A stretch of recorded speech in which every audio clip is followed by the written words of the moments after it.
আমার আল্লাহ বলেন, হে পৃথিবীর মানুষ, হে আমার বান্দারা, তোমরা দুনিয়ার মধ্যে কি ইচ্ছো আমি তোমাদেরকে দুনিয়ার মধ্যে পাঠাইলাম।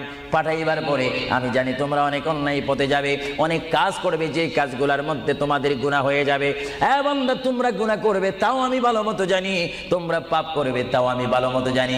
বান্দারে, পাপ করার পরে, গুনাহ করার পরে একাই কি মসজিদের মধ্যে তোমরা কেঁদেছো, রব্বানা যালামনা, বলেন রব্বানা যালামনা আনফুসানা ওয়া ইল্লাম তাগফির লানা ওয়া তুরহামনা লানাকুনান্না মিনাল খাসিরিন বলে বলে মসজিদে কেঁদেছো, আসরের নামাজ পড়ে কেঁদেছো, যোহরের নামাজ পড়ে কেঁদেছো, মাগরিবের পড়ে কেঁদেছো, এশার নামাজ পড়ে কেঁদেছো। এ বান্দা, নামাজের মুসল্লা যখন বসে যাও, আমি আল্লাহকে তোমরা বারবার বল, আল্লাহ গো আমার গুনাহ মাফ করে দাও।